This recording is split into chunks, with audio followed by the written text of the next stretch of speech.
In progress. Hello and welcome to Long Toss episode 311. I'm Scott Belford. This is the Walkoff.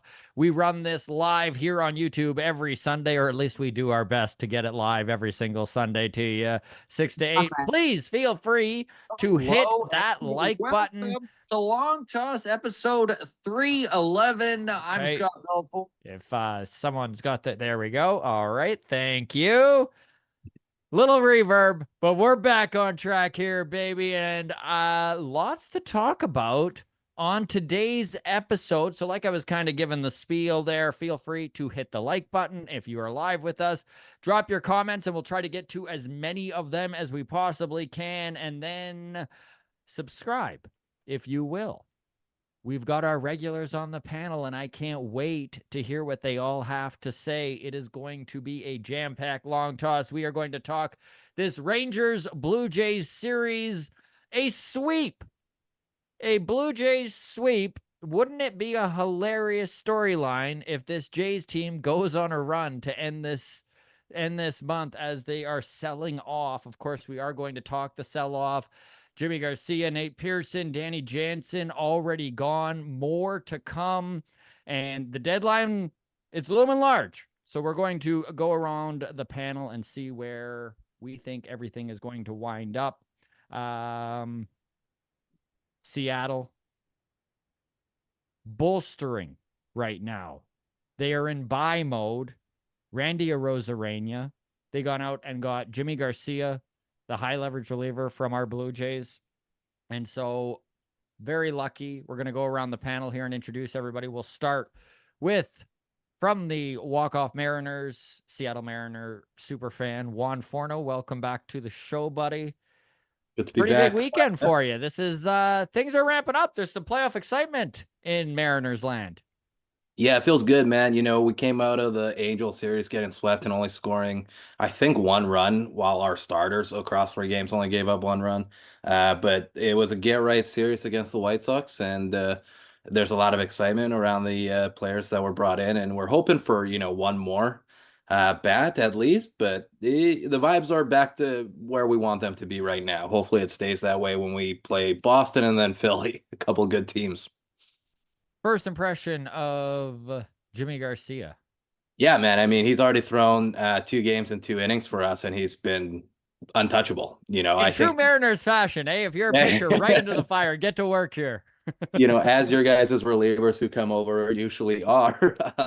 Yeah, he's been lights out. No different than Sauce and Thornton this season. So hopefully that continues. He was good for you guys, and I think that he brought you back, a potential starting left fielder for the next 6 years. So I think it's a win-win. Jonathan Clase now sitting as the number 7 prospect with the Blue Jays. And of course, we'll dive into this more. Let's head back around the panel. Our mainstay, our regular at Baseball Jen on Twitter. Jen, how has your weekend been? You holding up all right? I know you don't get too close to a lot of the players, but it's tough not to have loved Danny Jansen and what he has done for this team. Danny Jansen hurts a little bit. He was my first professional interview. Drove down to Buffalo and interviewed him with the Bisons. That was my first sort of, my first ability to be able to do something like that. And he was incredibly, friendly and accommodating. And, I don't know how green I came across, but, it didn't matter. It was such a good experience. And I can't imagine being with an organization from the ages of 18 to 29. There's a lot of growing up that takes place between those years. And, for him to now be on his way, I absolutely hope he lights it up in Boston. I really do. I don't care that it's a division rival. Good for him to be traded to a team that might do something. It's hard to not feel that sentiment. I mean, Danny Jansen, like you said, been with the organization 11 years. And yeah, I was a little surprised at how much it actually hit me. It's not like I was crying or anything, but Danny Jansen, he's a mainstay on this team. And speaking of mainstays, and one of our regulars, our interim co-host who jumped in while Adam Mack needed some time off, Joel LaFlamme. Hey, Tommy, welcome to the show, buddy. How are you holding up, man? Danny Jansen gone, Jimmy Garcia gone, Nate Pearson. Hey, remember when he was going to save this franchise, Joel? And Ricky Tiedemann hurt, right? Yeah. So it's just like, it's a real slog for Jays fans. It's been a week. It's been tough, right? It's coming to terms with the season. It's coming to terms with the last 5 seasons. It's coming to terms with your longest tenured player. It's a lot of things happening all at once. And we did win 3 games, but wow, it's your heart is being definitely pulled in all sorts of different directions with what's happened in the last 2 to 3 days. I was advocating they sell, and I forgot how difficult it is to watch, because whether you like how this front office has operated and where we're at right now, which is all on Atkins and Shapiro in this front office, we haven't been a seller since 2019. And I forgot it was what it's like to lose players you like and feel a little bit of despair, even though, some of these prospects coming back have that cachet of optimism, of hope. There's still a lot of development before we see Jonathan Clase in the middle of this order or doing anything substantial. I mean, hopefully I'm wrong and he steps in and is a superstar out of the gate, but not normally how player development goes. And then finally, jack of all trades doing the producing duty. So for everyone in chat here who is witnessing the smoothless, seamless run that is Long Toss right now, you all owe that to our producer and doubling up as a guest, Johnny Eaton. Welcome back, buddy. How's your weekend been? Thanks, man. Good. I got up to the cabin for a little bit, and that was fun. I managed to catch some of the games and monitor what's been happening trade-wise. I'm not despairing yet, and I'm also not celebrating or disparaging the trades. I think they're prospects, and we'll see what happens for them. But when you're getting prospects back for a few months of guys that you didn't need on your team because your team's not going to the playoffs anyway, I think all of those are win trades basically, because you're restocking the cupboards. Tough to argue with that, expiring contracts, and you kind of need to get the assets you can, especially when you're one of the few teams that is actually a seller, right? And I think that's one thing we are going to get into, obviously. We'll talk this Blue Jays-Rangers series a little bit, but I will say that when you look at the trade deadline and who is definitely a seller, the Blue Jays are like one of 5 teams, 6 teams who have kind of signaled that. I mean, even we're watching the Chicago Cubs, who are last place in their division, sort of buy. Buy is probably the wrong term for what Chicago's doing, because they definitely have an eye on 2025 and they're getting guys with term. That said, they technically are buying, right? They're a last place team in the division and they are buying. Speaking of last place teams in the division, the Toronto Blue Jays did something that they haven't done very often this year, which is sweep a team. Jen, we actually watched this Blue Jays team score some runs, and not even just one portion of the lineup. We were seeing hits up and down this. Turns out maybe when the pressure's off and there's nothing to play for, they seem to really be able to put the foot to the pedal there. Yeah, before you even said it, that was what I popped into my head is, great to perform when there's no pressure and nothing to actually perform for at this point, aside from personal gain and statistics and so on and so forth. But it's such a weird thing to sweep a team as you're trading guys out the door, right? Like, it is a very strange backdrop for that sweep of the Rangers. So I don't know. I mean, the best part about it, I guess, is seeing what these Buffalo boys can do. And because that really is what the rest of the season is going to be, right? Is see who remaining are you moving forward with? Who do you think can be on this team in 2025, and I'm not saying they're going to compete in 2025, Mhm. but who on this team will be on the team in 2025? Who do you think will have a particular role? And then therefore, what do you need to try to do this off season to fill in all the gaps, right? So good to see some of these young guys stepping up. No, they have been impressive. Leo Jimenez is a guy that I'm actually starting to get excited about. You know, he's 23 years old, and just the way he plays the infield is impressive for a kid with zero major league experience.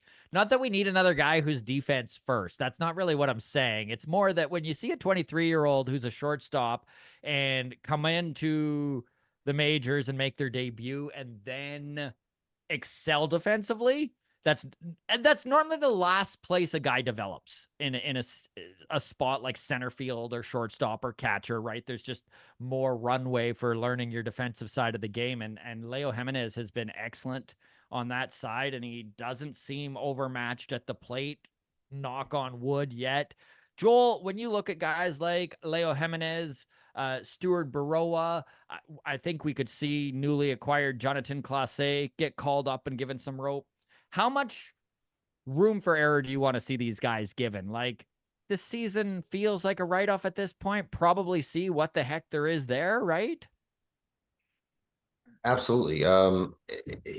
First of all, you have to understand what you're going forward and your attempt on 2025 is. Is it this quick sort of like, are we going the idea that we're going to run it back one last time with what we kind of have, and that these deals still kind of keep a general core in place to kind of be competitive? Like, what is the idea here? Is it, are we rebuilding, or are we, because these are still moves that don't identify your long-term plans.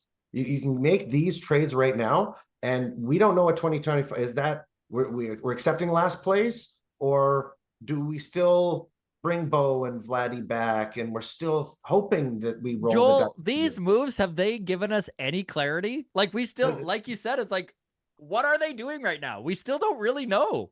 the run would give the young players is like the Fast and the Furious runway. At the end of that one Fast and the Furious, when they're on the runway for like the entire third act of the movie, it's about 25 minutes long. That's how much runway they would have. And I'm like, and I am seeing really good things. Like, I'm the thing I saw over the weekend is Horowitz is a rookie, but now he's going up to Varsho and he's saying, hey, look for this and this at bat. And he's a rookie, and Varsho has 3-4 years of experience on it, but they're both 27. And Horowitz is like, you're exceptionally great in the outfield, and you can tell me how to get reads on balls in the outfield any day of the week. I have no idea how to do that. But when it comes to having consistent at-bats on a major league level, I do that pretty well. And this is what you should, we are both lefties. Our swings are they're rather similar, right? Lefties, you know, so it's just like, look here, look for this, you know, that type of relaying of not looking for the iPad, but looking for a pitch in a scenario. Start here, look away for heat. That's where he went on me, right? I saw that right away. I have a feeling he'll do the same thing to you. That type of stuff happening are the good signs that I like to see, because that dependence on technology, I think, has been a hindrance for us. And I really feel like old school baseball sense is something that would have been a nice sprinkle over the last 2-3 years for this franchise. Holy shit, Joel. Did you ever just strike a chord with me here of just like the uncertainty that still looms is just so large, you know? Like, because right now there still is a very good chance that the lip service that they have given the front office that they're going to try and compete in 2025, there's nothing to really say that that's still not the case.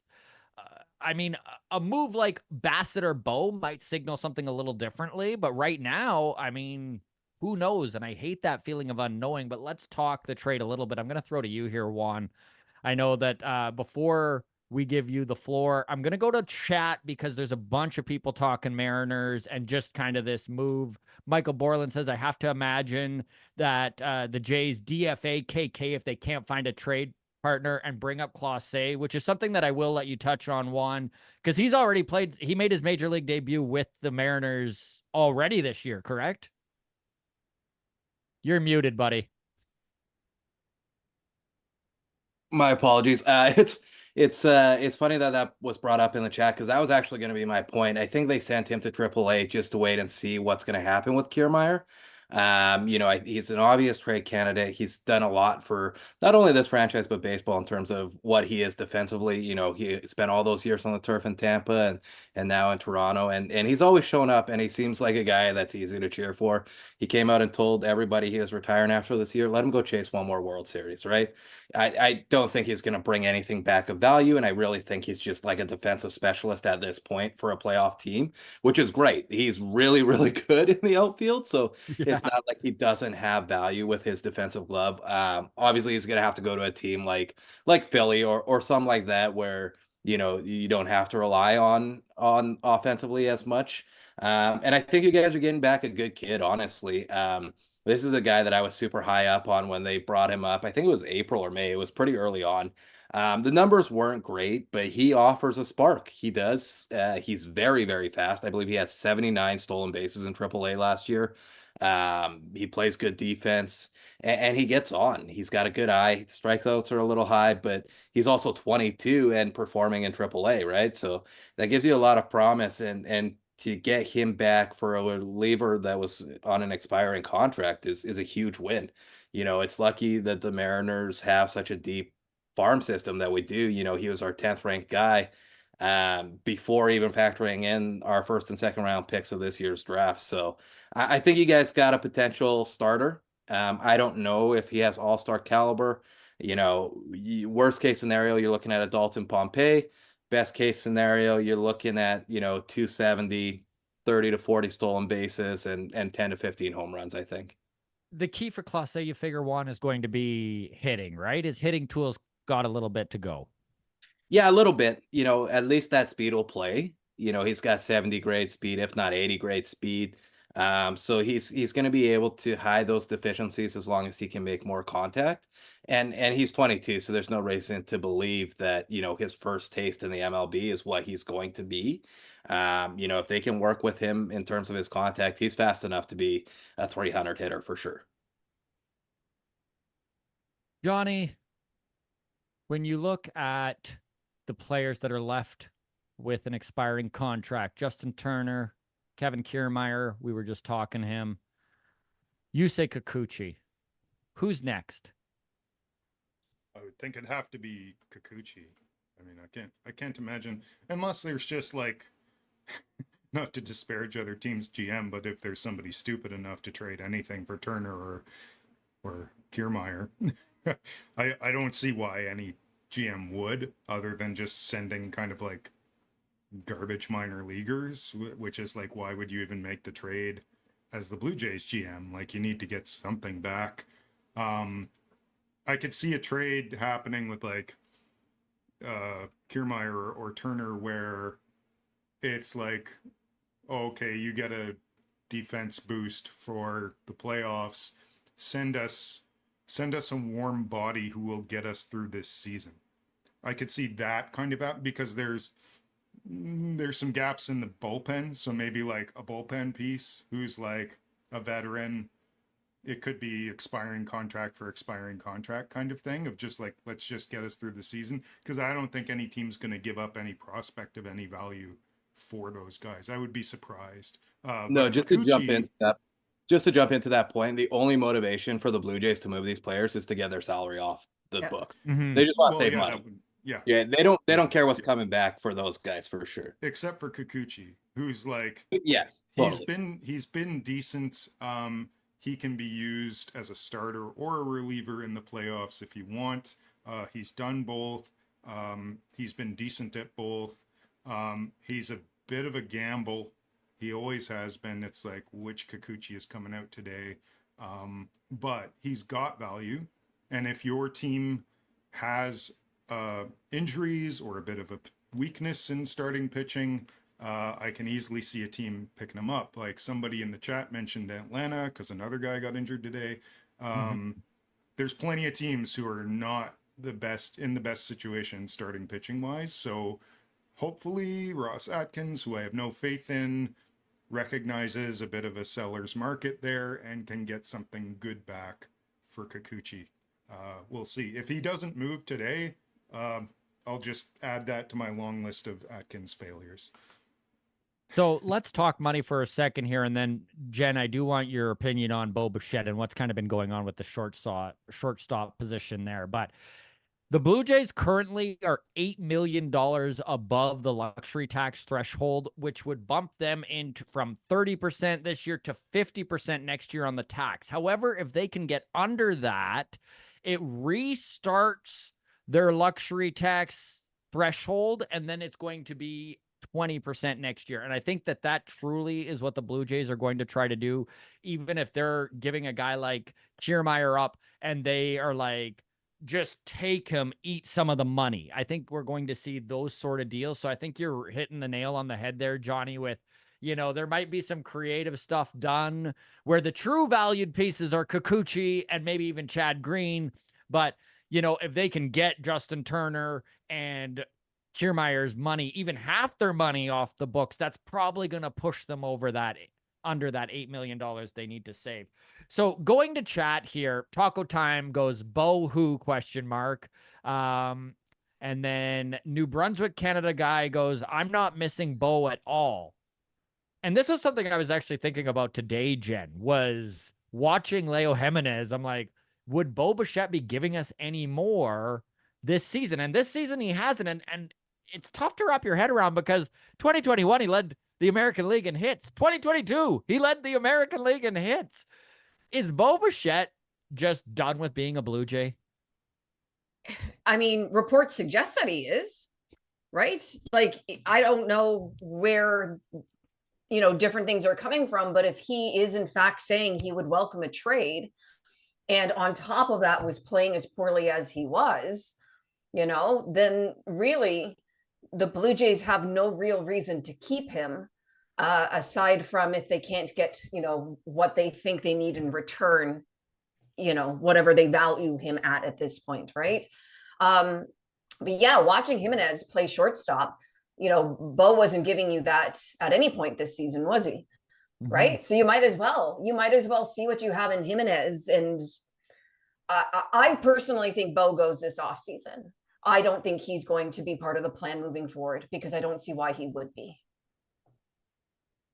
Joel, are you kind of in the same camp there, or do you have another opinion on Bo Bichette, where he's at just mentally as a Blue Jay, and if he fits into this plan long term? Because they can't just let his contract expire, right?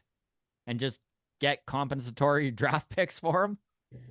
Well, it's the buy high, sell low, consistent mentality that we've had for a long time. Like, we're looking at Kikuchi just in recent memory, coming off of a 14 strikeout, no walk game that was like one of two games pitched like this all season long. Like, that's your high point to sell on a guy.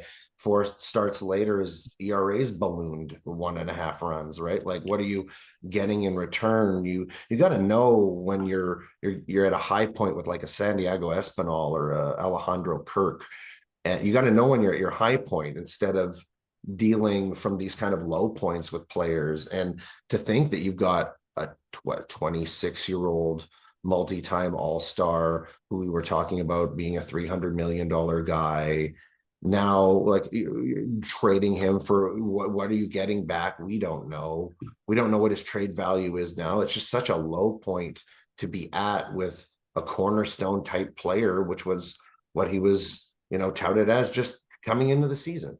To think about that, to think about like Vladdy and having to have this kind of like, I don't know, the hair removal, like that's like some sort of like, they're having this separation thing going on. Vladdy is dealing with it a lot more professionally. He's going out there, putting his head down and smashing the shit out of the ball. And he's saying, look at me, I can hit. Bo is kind of his heart's been cut out. He's seen the competitiveness of this team drop as promises for more. We're supposed to be better, and every year we're worse. I have a theory here, and I'm curious what you think of it. Vladdy seems so engaged the last couple weeks, watching Stuart Baroa come up and experience Major League Baseball for the first time, of course, fellow countryman from the Dominican Republic, watching Leo Jimenez, 23 years old, his his younger brother style stuff, right? And Mhm. these guys all of a sudden are leaning on Vladdy as that veteran presence, something that has never happened throughout his big league career. And he honestly seems to be thriving off of it. And I know that this is a super short sample size, and not to like start celebrating it too much here, but even when you watched the way he was picking with Leo Jimenez maybe rushing some throws, and just he like Vladdy was there for him, right? And he really came across as like this dude who Stuart Baroa gets his first hit and he's goofing around with throwing the ball and he's making sure that, you know, these kids are looked after. Do you think that there's like some grassroots dynamic happening here with like maybe a new Barrio? Sure. He had some fun at the All-Star game. He got to rock Teo's jersey and see his old boy there have some success, and like he's been able to be happy recently. Like I don't know what Jen mentioned, the doing it not at the right time, right? The competitiveness isn't there right now, and maybe that's kind of what it is, which isn't the sexiest thing, that like, hey, you know, now that it doesn't matter, right? Hitting is easier to you when it doesn't matter. That's not a great sign, but at the same time, I think consistently over the last few years, more and more has been put on his shoulders. When you remove that lineup around him, more and more weight is put on him, put on him, put on him. And now, for the first time in what, 3 or 4 years, they're not expected to win every night. They're not expected to go out there and win, right? So he goes out there and maybe he's focusing on at-bats one at a time, trying to find a pitch that he can hit. And maybe he's simplified the game, right? To something that is just do what you can do. Do what He you do found his best, power. He's gonna right? freaking hit 30 home runs this year, which who would have thought? If that's true, though, that has to translate to the same performance when the team is competing. Mm-hmm. If I they think- compete, if they continue, if they compete at any point with him still on the roster. I think Johnny? he's just. Sorry, go ahead, Johnny. I would come to Vladdy's defense because he's one of the earliest guys who turned it on this year. It's not like he's just doing this now when the No, games I don't know. matter. He was doing this in May. He was getting it going in May when other guys were still just sucking. He was one of the few guys in May who was hitting anything. And he wasn't hitting bombs, but he was getting his swing figured out and he was making the adjustments that you need to make as a professional ball player, while all the other guys who were getting paid just as much or more than him were just floundering uselessly. If you want to blame someone who's like didn't get it together till nothing mattered, look at George Springer. And with how hot he's been lately, I hope they are trying so hard to get rid of him. I'm Agreed. kind of on the maybe not full teardown thing, but some of the guys who are quite old and they've been playing well lately, I like, if you can get rid of Springer's contract, if you can pass Bassett on and get some good prospects for him, just do it. It's a golden opportunity. Like Joel said, like they never do it, but sell high. This is your moment. These guys have been performing well. Make use of the moment, because like otherwise, Springer's an anchor.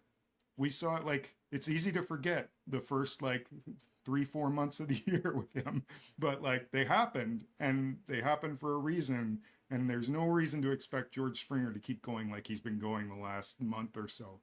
It's just, this is the point where it's like, ooh, we could sell him. We could say, hey, look, George Springer, he's back, he's amazing, get him for the playoffs, come on, please just get him for the playoffs.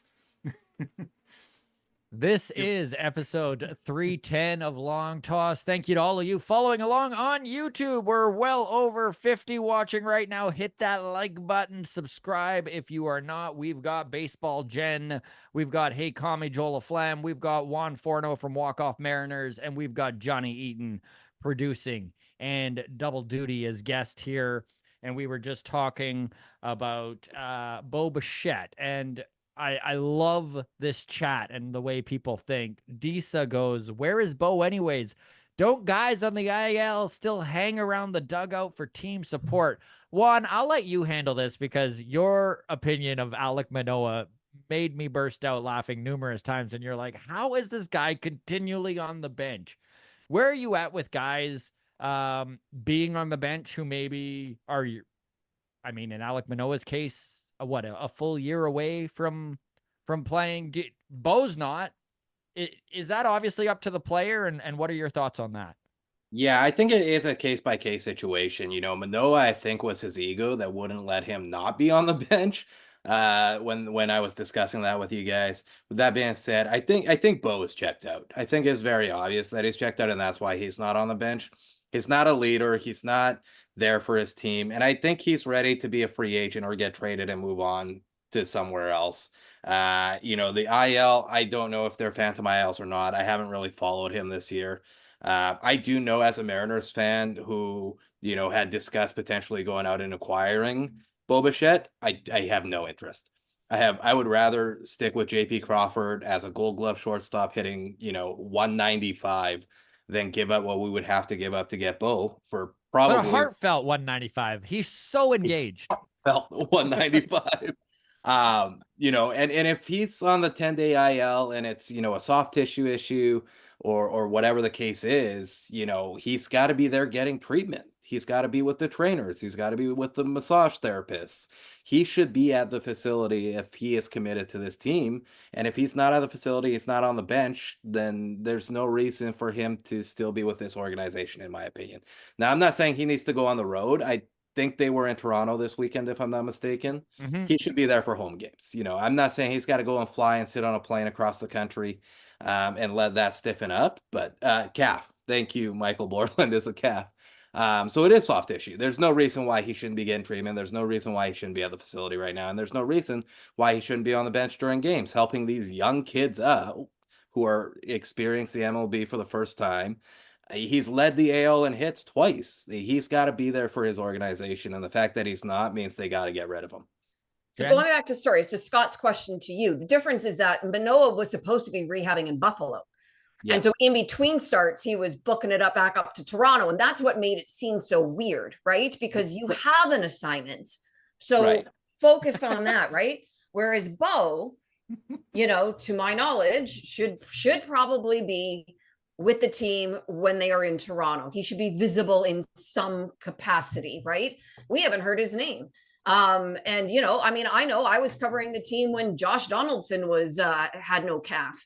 And, he would not always show up on time, but he was there, so he was visible. I don't know about Bo. And you're right. If he has checked out, what I don't quite understand, and I don't buy into the argument that, well, his heart was ripped out because the team's not competing, because he has something to compete for, right? Both him and Vlad have something to compete for. Absolutely. If they want to be stars, supposedly, right? They want to be stars. They want to be the guy, and they want that free agent contract, And so if that alone can't motivate you to put your game face on and go out there, then I don't know what to say. And I do think it's probably wise at this point to wait until the offseason to trade him. Like, yeah. I think people will value him a little bit more than the shit smell that he has surrounding him right now, not only on the field, but off the field as well. I think you have to wait to trade Bo now. I don't think it can happen. I don't think anybody's really going to give up much to go get him right now, to be honest with you. He's hurt. There's no idea when he's really coming back. He doesn't seem like he's all that interested, despite the fact that he is 1+ seasons away from free agency. So I think it does have to be an offseason move at this point for sure. And to compare the two, like Bo and Vladdy get compared a lot. I think Vladdy is a vibes guy. And now that you're bringing up all these young kids who are having fun and are excited to be in the big leagues and are appreciating that opportunity, he's thriving off that instead of hanging out with these vets that don't really care. Springer's got his money and he's on the last leg. Kiermaier's about to retire. Turner's just hanging on for dear life to try and remain in the league. And you bring in these young kids who are excited and rejuvenated. And that, I think Vladdy's feeding off that, much like he fed off the energy from Teoscar and Lourdes Gurriel back in the day. And to add on to that one, I know just going and covering the Buffalo Bisons a little bit this year, it really was eye-opening as to the way the affiliates work, because win and losses don't really mean that much, right? It's so much about the development. So for these kids, a lot of them, it feels like the first time games matter in like their entire pro career, right? Even though the Blue Jays are so out of it right now, and you look at the standings and some of these veterans are like, the year's over, it doesn't matter. For these kids, these games do matter. And to kind of touch on what you were saying and what Jen was saying, I think that there is like an enthusiasm that has been injected into Vladdy with this kind of vibes feel to it now, right? Well, these kids are going up there and trying to prove that they deserve a spot in 2025, right? Like, no different than Scott. I know you had a conversation with Horowitz, I believe it was, or yeah, I think it was Horowitz, where you're like, hey, will you come out? And he was like, I just got here. I got to make sure I stay. And that's how all of these kids are thinking. They are playing right now as hard as they can to try and make that roster next year. Simple as that. So I wanted to bring something up that I didn't have written down on the topics, folks, but I'm confident you can all handle this somewhat of a left turn here. So Danny Jansen obviously traded yesterday in the middle of the game. Kevin Kiermaier was put on waivers. So my question to you folks, and when he was put on waivers, he found out after the game as well. So people love the business. This is business. It's a business. Business is business. How much does a front office owe a player within an organization? Like, is there caveats? Like, is there little asterisks to it's a business? And is there a level of decency kind of expected with these players? Because Danny, it kind of broke my heart that Danny Jansen found out he was traded from a television in the clubhouse. Now, I am aware things happen quickly. There's a lot of moving parts. But when you look at a guy like Kevin Kiermaier and the career he had and the type of guy that he is, and that he had to find out he was being put on waivers after the game, and the fact that Danny Jansen found out 11 years in the organization, 11 years Danny's been in the organization, and that's how he found out.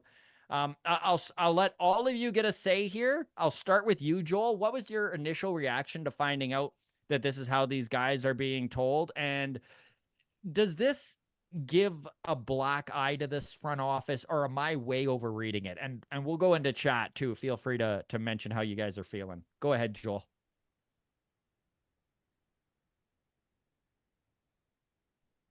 You might have froze.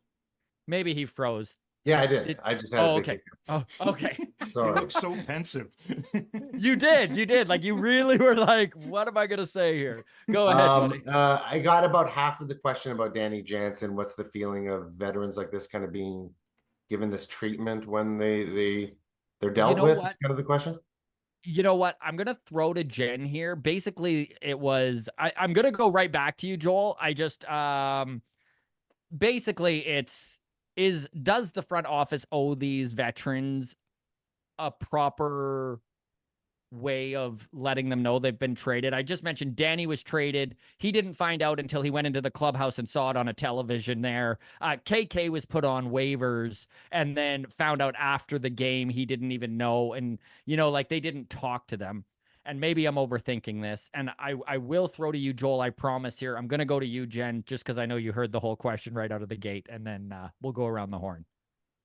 I quote tweeted Arden Zwelling last night when he was the first tweet that I saw saying that Jansen had found out from the television. And I quote tweeted him and I said, there's absolutely no way he should have learned he'd been traded from the clubhouse television. I know it's a business, but come on. And we're sitting at 40,000 views on this tweet. Lots of engagement. I wasn't looking for engagement, for the record. Okay. Yeah. This is how I feel about this situation. So when you leave the dugout and you go up a relatively short tunnel towards the clubhouse, you basically get to like a little vestibule, right? And so there's the clubhouse, and then there's offices, and there is a clubhouse attendant. So A, the TV could have been turned off, but B, there's no reason why Ross Atkins or a representative of Ross Atkins could not have been standing there as the guys were coming up the tunnel and said, hey, Danny, a word, please. Right? I don't think that that's complicated. We're not talking about having to like show up at his front door or something of that nature in order to inform him and, hoping to cut off the electricity supply to his house before he sees it on social media, right?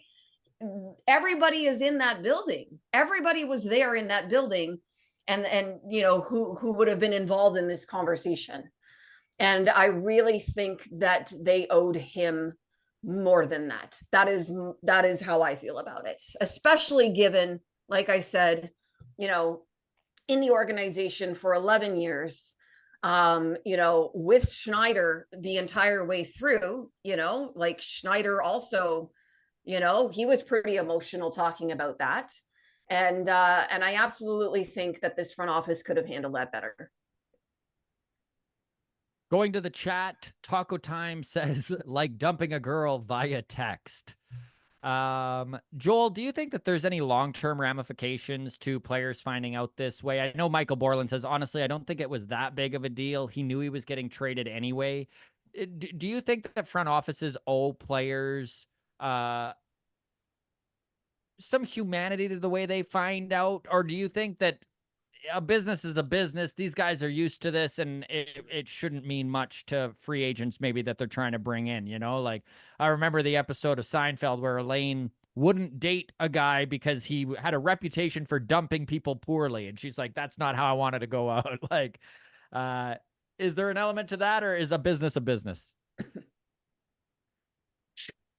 No, I think there's an element to it. Like, there's a difference between a guy who's been with your organization for 6 months, 4 months, and he's on his way out. This is a guy who's been with us for a third of his life, right? Like, he has been here for so much of who he is growing up in this organization. And the talks that you get of like Danny going, but hey, maybe we look to bring him back in free agency. Well, if that's the case, why would you want him to find out that he's going out this way, right? Like, it seems like we shut doors on possibilities of going back on things. Teoscar Hernandez being another one, right? He's gone. We potentially see that as a mistake. He's sitting there. No, that represents us acknowledging a mistake that we made to go back after him and get him, right? You have issues where it seems like certain trade avenues are open while others are closed because of short-sightedness, maybe personal egos getting in the way. These types of mistakes that you have to understand, people remember these things happening to them, and decisions may end up being made because of something personal. So, you know, it is a business, but we're all people, right? And you have to kind of properly balance these things, you know, and there's a way to do something and then potentially open yourself for him to come back, right? And you want to be able to do those things. Juan, what is your thoughts on this and the fact that Danny Jansen is a free agent at the end of the year and one of the more sought-after catchers on the market for sure, and the Blue Jays are going to have a hole at catcher? Do you think that this is a black mark on the relationship at all, or do you think that we're just kind of overblowing this a little bit? No, I think like when it comes to the Kevin Kiermaier situation, you know, there was no guarantee that he was going to get moved off the roster when they placed him on waivers.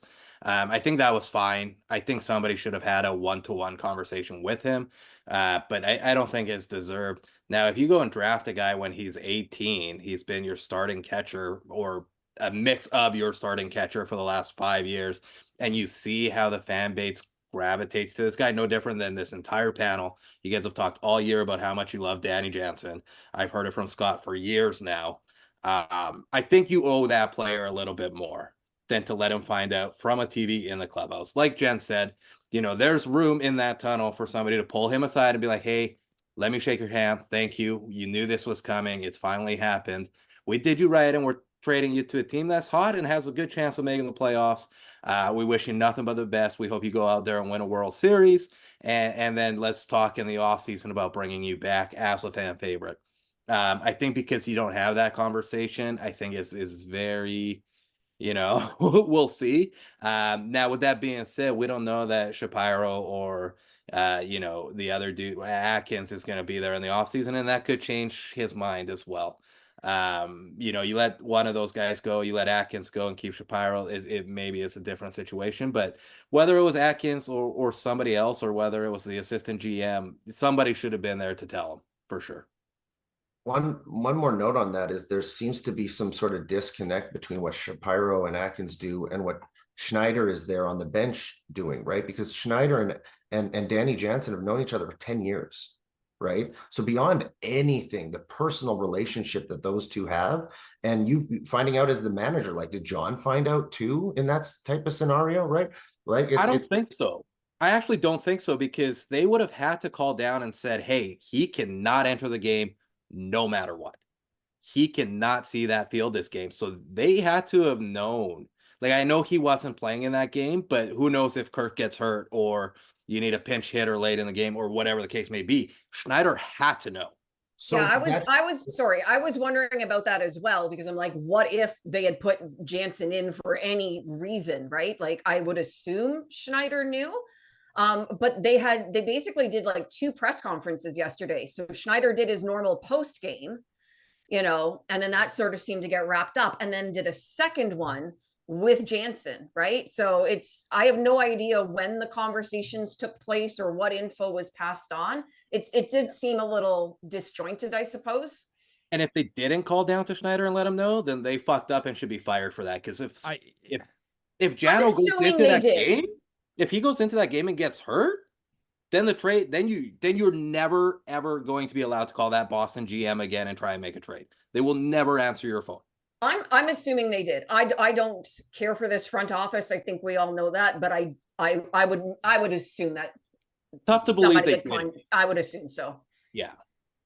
Going to chat here before I throw to you, Johnny, because I do have a question here for you, Johnny, on this topic. But going to Michelle Marie Beer in chat, she says, in fairness, at the point of the game, it was still speculation from Rosenthal and Passan that the broadcast was commenting on. I will say that the Blue Jays knew, right? Like they weren't waiting on Rosenthal to confirm. Like, the Blue Jays knew. So I still lean towards what you were saying, Jen, that like if they wanted to, there were avenues they could have taken to prevented him finding out from the clubhouse TV. Michael Borland says Rogers' Wi-Fi isn't exactly perfect. Maybe it went down to that at the time. And then I'll throw to you here, Johnny, for this. Wyatt brings up a really good question. He says, does the relationship with Ross Atkins matter if it's a new GM that's trying to re-sign him in the offseason? Well, I would think not. I mean, if there's a new GM, then that's a new relationship, and maybe they can get Danny back. With regards to like everything being exposed and him finding out on a TV, I tend to think of it on like a macro level and like what's the root of the problem. And to me, it's a security issue. There should be fines, I think, if you've made a trade and it gets leaked out before you have contacted the players involved in the trade. That should just be a fine. And so what that says is somebody on either end, it's not necessarily the Blue Jays end, but somebody on either end leaked it, because that's the only way people find out. Unless like the media is bugging the GM's room or bugging Johnny, the GM's I love that, because the only way to stop it is to make it hurt financially. It's the only way. It's a great idea, actually. And they have things like this, like in the NBA, they've got like collusion laws and stuff like this where there's not fair deals being made, and if like the names get leaked, they cancel the trades. That's happened. And it's happened in the NHL too, where like things get leaked and they're like, no, it's off. You can't make this trade anymore because it got leaked. And I think there should just maybe not a cancel the trade kind of thing, but like just have a rule where it's like, if the player does not know before the world knows, you have screwed up, both of you, both parties get fined. I think I like really simple solutions like this, like the same thing with people like the pitchers getting their arms hurt. It's like, well, fewer pitchers on the roster makes everybody pitch more innings. I just like really effective structural solutions like that, and I think that rule would make this kind of thing happen so less often. And this thing is not new. Like, when was it? Was it 2007 or something when Wilmer Flores found out in the middle of a game? Maybe it wasn't that far back, but it was more than 10 years ago. He found out in the middle of a game that he was traded, and he was bawling his eyes out. And then they're like, oh no, go back on the field. We still need you. And he's bawling his eyes out on the field. It's like, this should not happen. Like, what happened to Danny Jansen is peanuts compared to that. that kid loved being a Met. And then he's just like, bye, kid. And he goes, what? I'm in the middle of a game. How am I going to play shortstop now? I So like the it's idea. not I new. like the idea of punishment, and I think the answer is not a fine, but draft pick. Like it changes your draft pick situation. You know, your second highest Sure. pick drops down 10 picks or whatever the case may be, because then teams are not going to fuck that up. I promise you. Yeah, just make it hurt. Jen, you worked in the industry for years, and this is an industry now that being first matters so much, and it is ridiculous how much leaks and breaking news runs the site that used to be called Twitter, and I refuse to call anything but that. But is there a way to slow down this instantaneous need the media has? I don't know. I really don't. I've gotten information in the past, and I have tweeted information. There is info I wish I hadn't tweeted. I will say that, like back before I ever was involved with media. One thing I can think of in particular, there's information that I've received and I chose to not be first. I had Ryu and I had Springer, both of them. And I have the receipts to prove it, but I chose not to because there is a bit of a burden that goes with being first, unless you are somebody like Jeff Passan or Ken Rosenthal, because that's literally their job. And when it's not your job and you're doing it, it can be a little overwhelming, and you're just praying to whoever you believe in that it's actually true, right? Because otherwise you're deleting your account and you're done. And there really is an element of that. And there was one thing years ago that I did put out there, and I actually became a little bit afraid because of the responses that I was getting, to be completely honest. They'd have to figure out where the leaks are. And that's for every team. I mean that for every single team, right? They would have to figure out where the leaks are. Do you remember? I'm totally speculating here. But when BK broke the Springer news, I believe it was the next day that Michael Brantley was a Blue Jay. Yeah. Right. And I believe that was a false rumor put out there to try to find a leak. Turns out it was Hazel. Well, whoever told Hazel, right? I'm not suggesting Hazel was the leak, not at all. No, I'm saying whoever told her. That's just always been my wonderment on that. Just because I just thought it was a little odd, and I think it's with every team. And I don't know how you go about finding out where those leaks are. I don't know. I think if you were to do something like draft pick or whatever it is, I think it would just turn into a real mess, because I think every single team has this problem. And I think there's multiple leaks on every single team. Absolutely there is. Absolutely there is. Okay. We're going to go to the next topic here. And basically, when it comes to the direction this Blue Jays is going in, and Joel, you touched on it here, and I'm going to throw to you. It feels like there's two possible scenarios that this front office can be going down. Number one is that Ross Atkins is a dead man walking. He's not actually making these decisions. This is probably being run through a committee head up by either James Click or Mark Shapiro, and they're in sell mode. Ross Atkins is definitely going to be fired at the end of the year because he did not succeed in the places they wanted him to. Whoever they go out and get is from outside of the organization. They bring in their people. There's new voices throughout the organization. It breathes fresh air into this thing, very similar to what Johnny was saying, in that maybe, a new front office, some of these old ties these old bridges aren't burned, right? So guys like Vladdy, maybe if their relationship isn't great, a new front office, maybe you can get an extension done, so on and so forth. The other angle is that Ross Atkins is still operating this front office. He's not necessarily done at the end of this season. he's going to be given a second chance with a rebuild / retool, and they actually are serious about trying to contend in 2025. Can you speak a little to both of these and which angle you truly believe that we're watching? Because who knows, maybe Ross Atkins' hands are tied, and this is just, for lack of a better term, the way they're going because they don't want to fire him mid-season. They're giving him more respect than they did Danny Jansen.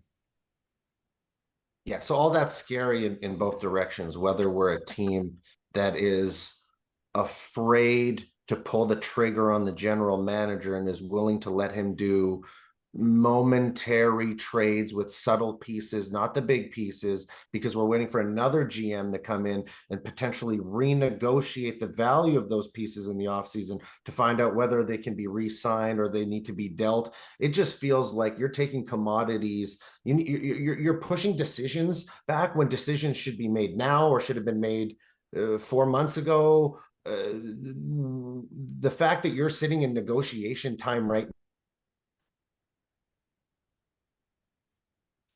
He's thinking really hard now, and you're potentially skipping a trade deadline, not knowing if we bring in a new GM. Oh, he's not. Oh, well, we could have gotten more for him here and now than waiting 7 months to can somebody and then see if that relationship is fixable then. Like it's these decisions that it's the fact that it's so tough to. Have we made the decision that we're not competing this year? Have we made that hope decision? so, Are we a man. seller? I sure We're hope a so. seller, correct? So why does that not mean that you can't restructure your general manager and your front office here and now, right? Go out and try to fill those. Why does the boat have to sink to the bottom of the ocean before you fill the leak, right? Like it doesn't, I don't understand putting things off if that's the case, because if we sit there and then he does get fired, you're like, well, that should have been done a long time ago. Commodities would have had more value to them. And that scares the hell out of me. Or the other situation is we're going to try to compete next year. And that is asinine. Right. So yeah, no, next year is just this year with less pieces, which was the same as the year before. Right. It feels less. There's no way that this dice roll on what we have here as a core next year works as a team. It's not. Boston is a ball club. Okay. Tampa is known for 1 year retools. They trade some guys and some guys will be amazing next year and they'll have 87 wins, right? Baltimore is not going anywhere. And Yankees re-sign Soto and do whatever. They're not going anywhere. So it's just like, what do? Do you stay complacent, middling around in fourth, or do you blow it up? Then you got to blow it up everywhere. And you just waiting to do so just puts the boat more and more underwater. I don't get it. Joel, it scares the shit out of me, the idea that we are just putting off the inevitable. And I know, Juan, as an outsider looking at this Blue Jays organization, middling is a dangerous place to be. And I know there's always examples, right? You can always say, well, look at the Yankees last year. They didn't even make the playoffs, right? Look at the Mariners. But from the outside looking in, is this Blue Jays team in the same sort of category of those teams that we just mentioned? The Giants, teams that, can do these quick retools and maybe have somewhat of a decent core? Or do you think that this does need to go deeper for the Jays? No, I think it does. I mean, you guys, I think, had your last chance this year with the rotation of Vladdy and Bo, and you saw how horribly it went. There's no reason to believe 1 year older, and who knows what happens in free agency this year. There's no reason to be optimistic about it being better for you guys next year, in my opinion. If you didn't win this year, and not only did you not win, but like look pretty bad, to be completely fair and honest, I think you have to blow it up. What if Vladdy continues on the tear that he's on right now and remains healthy throughout this year and throughout the offseason? There's no fucking way he's not testing free agency, no matter how much money you throw at him at this point. Why would you? You got a year away. Even if you get hurt or have a down season, you're still going to sign a massive contract. So I think that retooling for next year is code for I don't want to lose my job as a GM and a president. Because if you sell him, then that's it. You're not going to get another rebuild and see it through. I don't think there's any way that that's going to happen. But I think you have to you have to make those decisions as an ownership and tell, Shapiro and Atkins, hey, you got to move these guys for the best possible package. And selfishly, I think the Mariners are the team that you guys have to target. We have 8 players in the top 100 prospects. You can go and take half of them, or 3 out of the 8 using Vladdy and kickstart you into contention. That's going to speed up your rebuild. You guys have to rebuild. Bassett is older. Gossman is older. They're not going to be around by the time it comes for you guys to be in contention 3-4 years down the road. So capitalize on what you have now and make this rebuild a lot easier than it will be if you don't. And Juan, we are in scary territory here. I know that Matthew Kung in the chat goes, they're going to let Vlad and Bo walk next year for compensatory picks like they did Edwin, which honestly is a really, really scary thought. You get in this territory. Johnny, we'll go to you here. Very similar to what happened with the Blue Jays and Josh Donaldson, right? There was a window where they probably should have moved him. They pushed it, and then they wound up getting Julian Merriweather, who, I mean, didn't really even work out except for 4 games against the Yankees in that one season until he went to the Cubs. Is there a needle that needs to be thread here to do this properly? Oh, big time. To Joel's comment, no matter what, Atkins firing is going to come too late. Like, no matter when he gets fired, we're all going to be already like, too late. Should have already been fired. Yeah, like he could be fired today and it'd be like, that's too late. You should have done this like years ago. So that's just kind of like prepare to be disappointed no matter what, because it's going to be too late. But as far as like looking at 2025, I have a weird optimism but it's like, it's an optimism with like, yeah, a tiny pinhole that would need to be threaded through, because I think they can be competitive in 2025. I think they do have pieces, but the holes that they have would have to be filled perfectly. And do you trust this front office to fill them properly? That's the issue. Like the holes that they have, there are really good and interesting free agents available to fill those holes. So it can happen. And some trades could happen to get rid of some redundancies and bring back better players, or just more depth. Like IKF and Clement don't need to be on the same team. One of them can be traded for some more depth. Personally, I'd rather it be IKF than Clement. And I was hoping he'd get traded at this deadline. And I'm just like, I'm not so black and white with like, you either have to rebuild fully or you're winning a World Series. I think you can have some gray area where it's like, with these guys coming off the books in the next few years, that's another opportunity to redesign your team. Like you're kind of rebuilding by default anyway, because these contracts are going to end. So I don't see, with them having the guys that they have, one last kick at the can in 2025, and it's so contingent on like the right GM doing the right things. I don't believe in Atkins at all, but if a good GM comes in and convinces Rogers to let them spend, there's like the Anthony Santanders out there, there's the O'Neills and Sotos and stuff. I mean, they're probably not going to get Soto, but like there are people out there you can bring in and really solidify things. You could bring in Devin Williams, overpay him. It's for 1 year. Who gives a crap, right? Like there's those kind of moves where it's like, okay, let's just do this luxury tax thing for 2025 and give her. Like, let's go get a closer, a massive slugger. Like, let's do all the things that we need. I like the idea of re-signing Danny Jansen, but I also love the idea of signing a left-handed hitting catcher who has a great glove, who can spell Kirk. So Kirk hits the lefties and the lefty hits the righties, that kind of thing. Like, there's just moves you can make to work with what you've got and get rid of some of the excess. But, like, it would take a really good GM to pull it off. And we don't have one right now. So I'm really hoping Atkins is gone. I don't care when it happens. As long as it happens before next year, If it doesn't happen, I'll be like, well, 2025 is a natural disaster we're all going to watch happen. That's my take on it. It's like planting a tree, right? The best time to do it was last year. The second best time to fire your general manager is right now. So this is Yeah.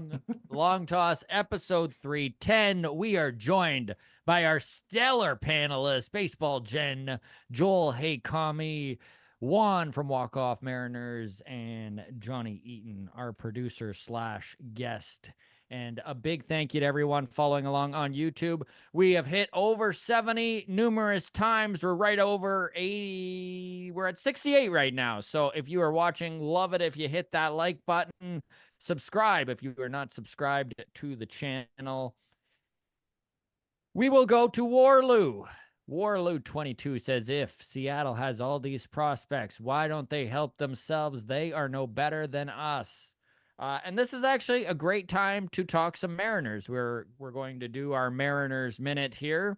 Obviously, Jimmy Garcia, former high leverage reliever with the Jays, now in the Mariners bullpen, and the Mariners did not stop there. They had one of the worst offenses in all of baseball. I know that there's a tweet that I sent to you, Juan, where I said, I forget who it was. I should give credit, but the tweet was more or less, what would happen if you take a 100-loss team and give them God tier pitching? And the answer is the Seattle Mariners. Because honestly, dude, this is a team that if you could score, I know we were joking about it in our group text.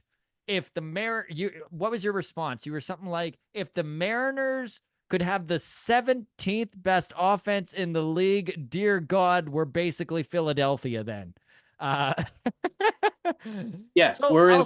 I'll start with you here, buddy. Go to it, man. The Seattle Yeah, Mariners and what's going on.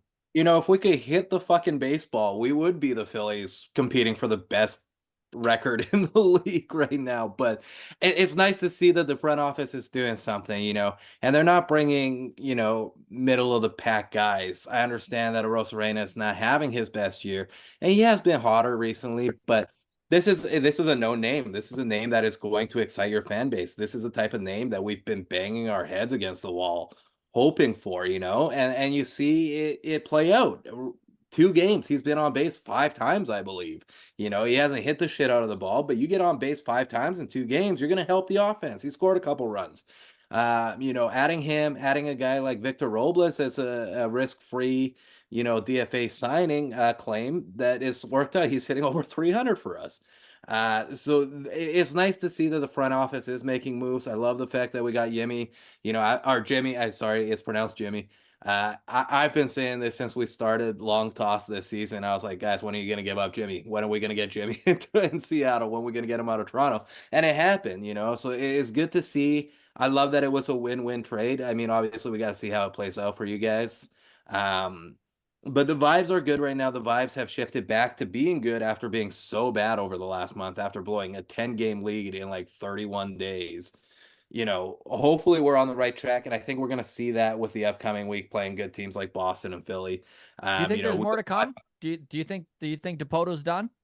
I think they are not done if it was up to them. I think they're going to be very selective as to who they give up and what they're willing to give up for certain players. I love the trade so far, giving up our 10th ranked prospect for a lockdown arm in the 8th inning to you guys. I'm totally fine with the Randy Arozarena trade. I believe it was our 12th and 22nd prospect that it took to get him. So, I mean, these guys were not really in the picture. These weren't guys that were really being counted on or all that close to the MLB level. And so I'm really happy with what they've gotten back and what they've had to give up to get those players. I think if it's a Vladimir Guerrero or somebody of that liking, then I could see them going all in. I don't think they're done trying to get another bat. First base is the obvious hole, but it's going to take somebody to agree to do it. And I'm hoping it is Toronto for everybody's sake. These kids look good.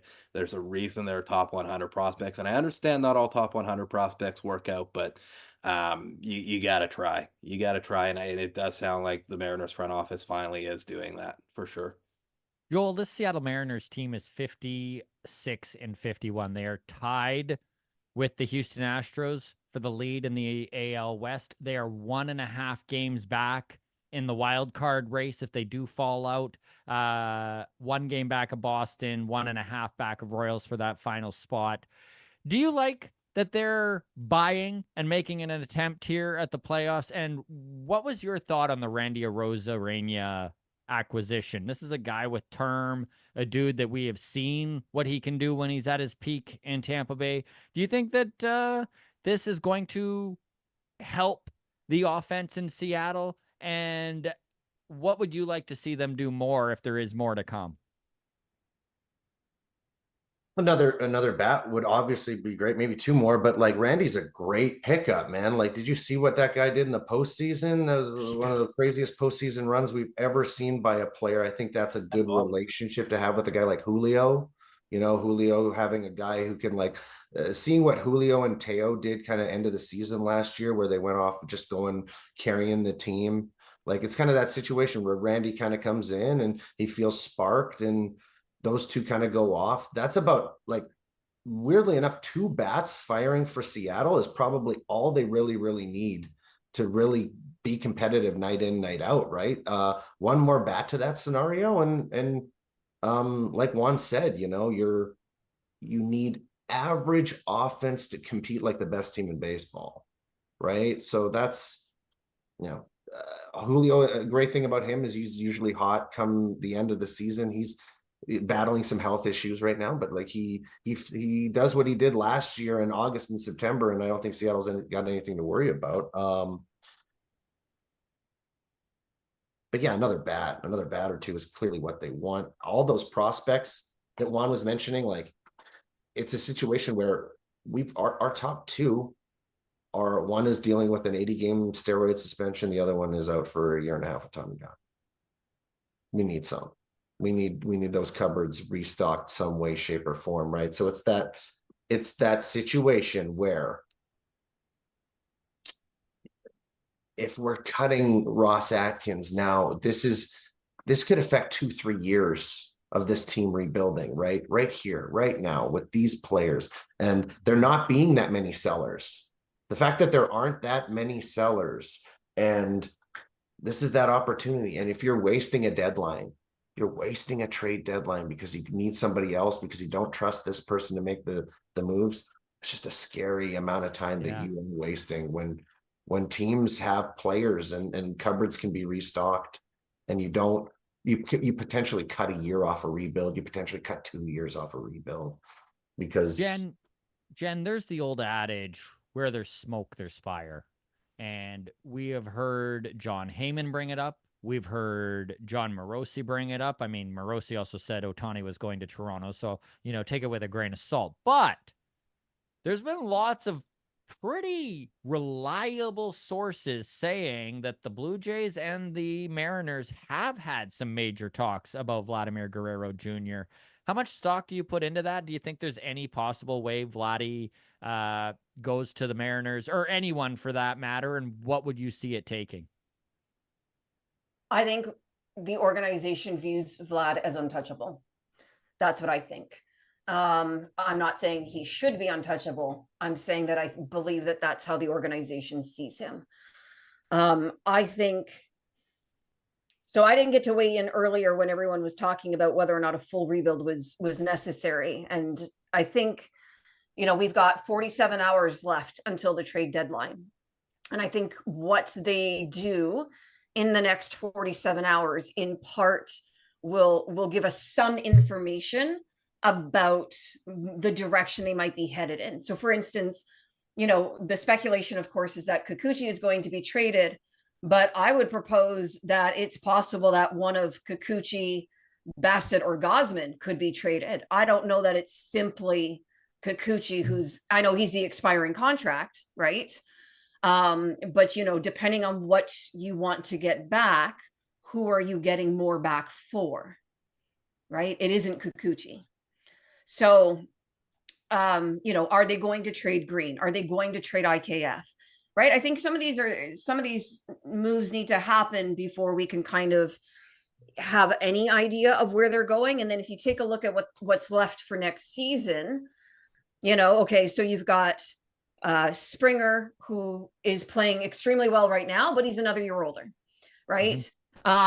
You've got Vlad and Bo likely at least going into the off season. What is happening there? You've got 4 starters, probably. You've got the makings of a decent rotation. You've got to at least get one more. And, I look at it as, to the previous point about being able to go out and get free agents this offseason and fill those holes. I have 2 concerns with that. One is that this team traditionally has to overpay for every free agent that it brings into the organization, right? They overpaid for Springer. They're the only one who offered Kiermaier anything for this year. They had to overpay for Russell Martin, right? This is nobody's first choice, is what I'm trying to say, right? So number one, you have to overpay for these guys.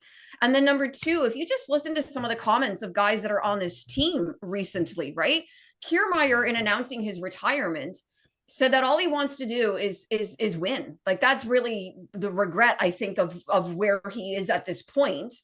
Like, this is his last season where he could, and he's not going to win anything unless they manage to trade him.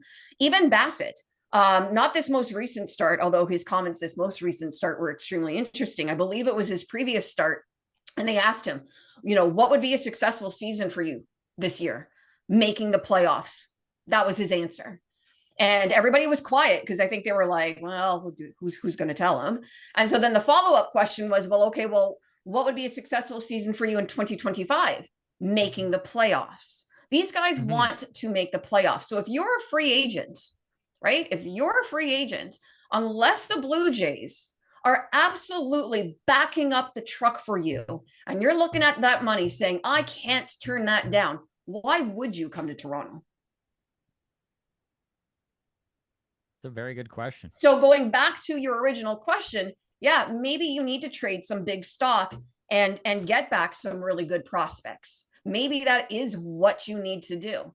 And I think they're going to. I don't think they're going to want to make a decision on Vlad at least until the off season, right? Let some of the dust settle. But I I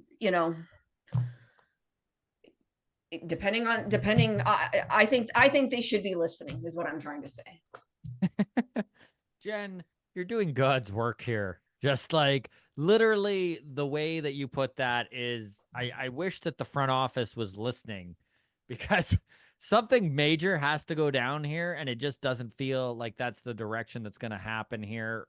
Going into chat, Grounds Crew Sandy says, listening to other shows, this is the way many players find out stuff gets leaked and it gets out there, which is very true, which is why John even mentioned maybe there's a fine or draft pick I accept that if the trade isn't happening during the game. He was right there. Yes. He was right there. Yeah. That's all. Anyways, I'm mad about it. No, I agreed. Lawrence Stewart says, I am now taking ideas for favorite Blue Jay. I had a nightmare where Jano got traded, and many fans feel that way. I offer up Yariel Rodriguez. Okay, so we have about 40 minutes to go in the show. I know last time we did Long Toss, we did not get to any of the topics, so I figured that we would give ourselves plenty of time to get to them, because I know for a fact that we have some juicy ones here for the show. We are going to go around the horn, and we're going to get one from every single one of you on the panel here. To everyone in the Grounds Crew, in the chat here on YouTube, thank you so much for following along.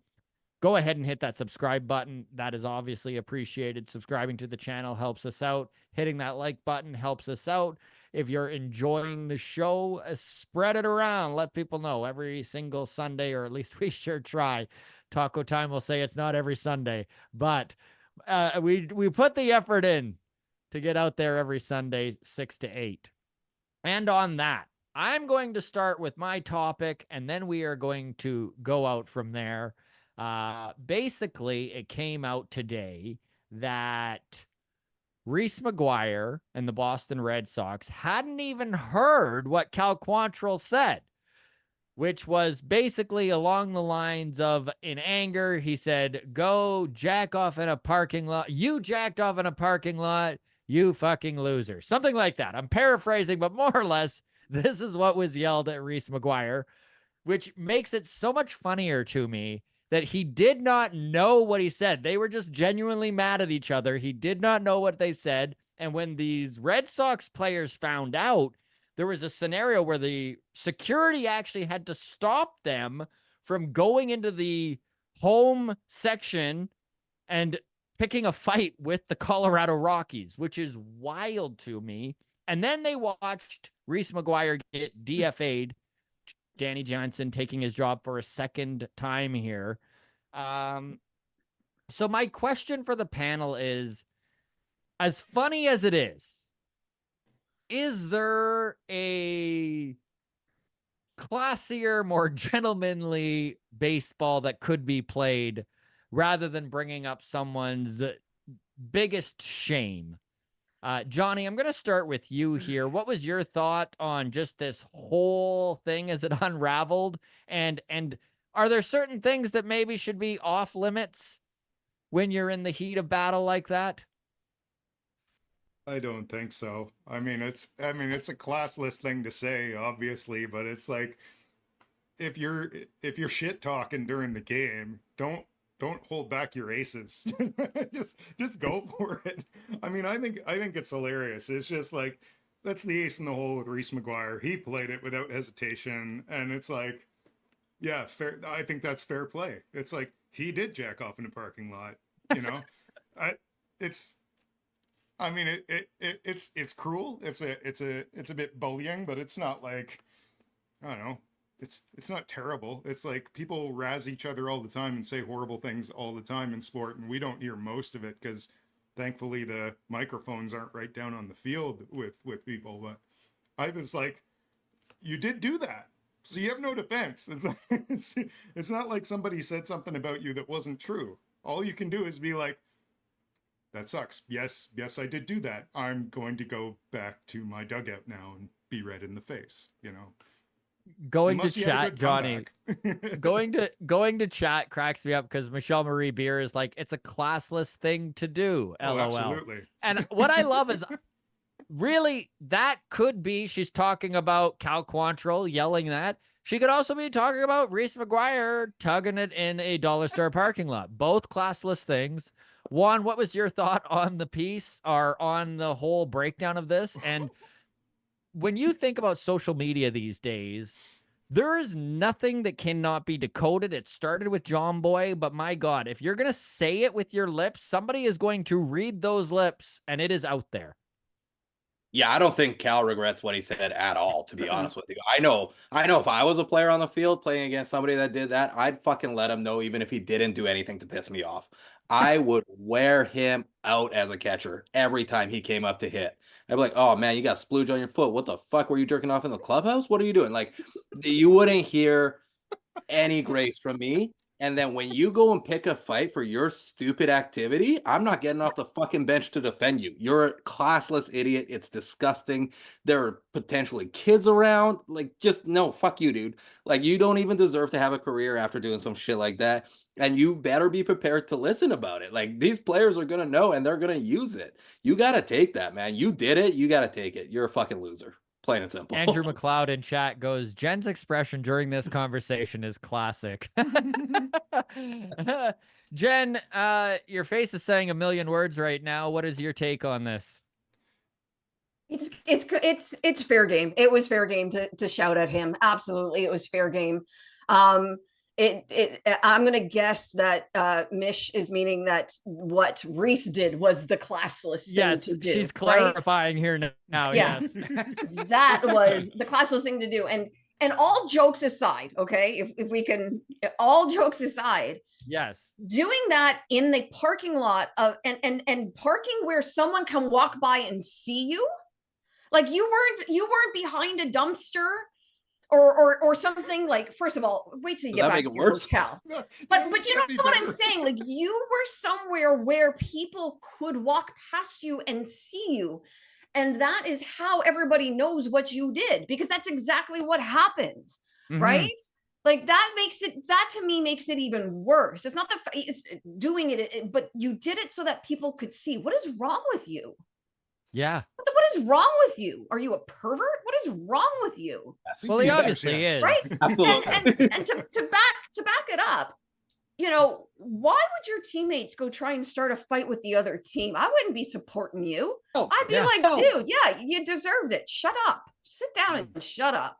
Yep. Right? Why are you willing to start a fight over some pervert who isn't even good enough to stay on your team? That was Go my take a first shower, point to buddy, and Scott. don't That was mess my it up. first point. I was like, I'm not moving off this bench for that idiot. Joel, do you think that if this had been in a classier parking lot than Dollar Tree, maybe a Bed Bath and Beyond, that this would be a different scenario? Saks Fifth Avenue. Do I think that the parking lot has to do with the reaction here? Yes, I think it was all the parking lot that he chose. If It's he the was parking in lot's fault. if he was on Rodeo Drive, he'd be a hero. No. Yeah, you know, Jose Canseco opens himself up forever to be mocked for the ball going off of his head. This is personal. This is as embarrassing of an act that you can pretty much portray off the field. That's as embarrassing as something you can do on the field. This is as embarrassing as you can probably do off the field and still be allowed in the game. Like, I think really you go one notch beyond this and he's probably not playing. This is really like skirting that weird perversion line of like, does the game need this?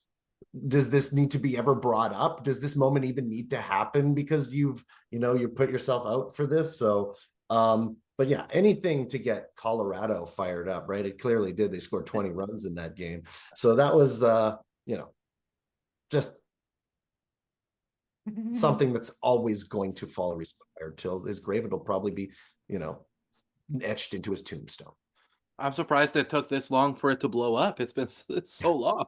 That's what I was Colorado- saying about this whole thing. It's like Jays fans had their fun with it. Red Sox fans had their fun with it. He managed to play long enough that people just forgot. And then Cal Quantrill goes and blows it up to the entire baseball fandom. It just is so funny how this played out, and that even 4 years later, Reese McGuire, it's still coming back to bite him. It's because Colorado hates masturbators. That's What right. it is. Oh, no, it's Utah. Anyways, Yeah. Okay, moving on. Let's start with our panelist topics. Why don't we start with you, Jen? What do you I don't have know what for my us? topic is anymore. She got distracted. full chat went to shit. Yeah. We have derailed this show, and We It's not the Dollar first Treed this time. show. Can you come back to me, please? yes, we absolutely will come back to Jen. Juan, where do you want to go with this, my man? What's All your right, I want to topic ask for you today? guys a question, and I got to word it very carefully because I'm very anti-war. I don't think we should be going to war as countries, but I do know a lot of players served back in World War II. Ted Williams being very famously a pilot in the war.